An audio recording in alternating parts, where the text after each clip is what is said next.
తెలంగాణ జాగృతి వ్యవస్థాపక అధ్యక్షురాలు కల్వకుంట్ల కవిత మరోసారి ప్రజల్లోకి వెళ్లేందుకు సిద్ధమవుతున్నారు.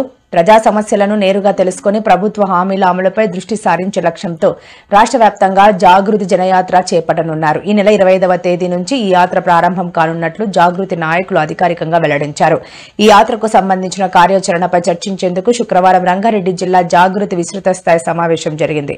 యాత్రను విజయవంతం చేసేందుకు అనుసరించాల్సిన వ్యూహాలపై జిల్లా ముఖ్య నాయకులతో వీరు సమీక్ష సమావేశం నిర్వహించారు. జాగృతి పెట్టినప్పటి నుంచి జాగృతి సంస్థను బలోపేతం చేయడంలో పెద్ద ఎత్తున ఉపాధ్యాయులే పాత్ర పోషించిండ్రు. చాలా సందర్భాల్లో చాలా జిల్లా అధ్యక్షులుగా, చాలా మండల అధ్యక్షులుగా, గ్రామ స్థాయిలో కూడా ఉపాధ్యాయులు పనిచేసి చాలా బలమైనటువంటి సెక్షన్ జాగృతి యొక్క భావజాలాన్ని, మన సంస్కృతి యొక్క ప్రత్యేకతని తీసుకొని వెళ్ళిండ్రు. ప్రత్యేకించి ఎప్పుడైతే కోటి బతుకమ్మల జాతర అనౌన్స్ చేసినామో ఇప్పటికి కూడా నాకు బాగా గుర్తు, మొత్తం తెలంగాణ టీచర్ జేఏసీ అనే ఉద్యమంలో ఏదైతే పెట్టుకున్నామో ప్రతి ఒక్క టీచరు ప్రతి ఒక్క స్కూల్లో పిల్లలతో బతుకమ్మలు ఆడించి మీకెందుకక్క స్కూళ్ళలోనే మేము మీకు కోటి బతుకమ్మలు చేసి ఇస్తామని నెల రోజులు కూడా కోటి బతుకమ్మ జాతరలు జరిపినటువంటి ఉపాధ్యాయ మిత్రులందరికీ కూడా హృదయపూర్వకంగా వందనాలు తెలియజేస్తా ఉన్నాను.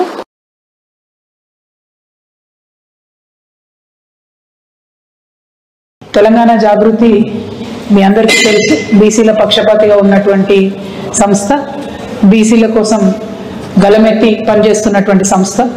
మరి వాళ్ళ కేంద్ర రాష్ట్ర ప్రభుత్వాలు కూడా బీసీ బిడ్డలను మభ్యపెట్టే విధంగా 42% రిజర్వేషన్ ఇస్తామని చెప్పి పూటకొక మాట మాట్లాడుతున్నటువంటి ఈ సందర్భంలో దేశంలో అందరూ కూడా ఎదిరించలేనటువంటి పరిస్థితిలో ఉన్నప్పుడు మన తెలంగాణ నుండి ఒక వాయిస్ లేవడం, మన తెలంగాణ నుండి ఆర్ కృష్ణయ్య గారి సారథ్యంలో మరి పోరాట పిడికిలు బిగడం అన్నది చాలా సంతోషించాల్సిన విషయం. ఖచ్చితంగా రేపు చేపట్టేటటువంటి బంద్లో ఎక్కడికక్కడ తెలంగాణ వ్యాప్తంగా తెలంగాణ జాగృతి శ్రేణులందరం కూడా పాల్గొంటామని ఈ సందర్భంగా మేము తెలియజేస్తూ, మరి ఇది ప్రారంభమే, ఇంకా పెద్ద ఎత్తున పోరాటాలు కూడా బీసీల పక్షాన చేయాల్సినటువంటి అవసరం ఉంది.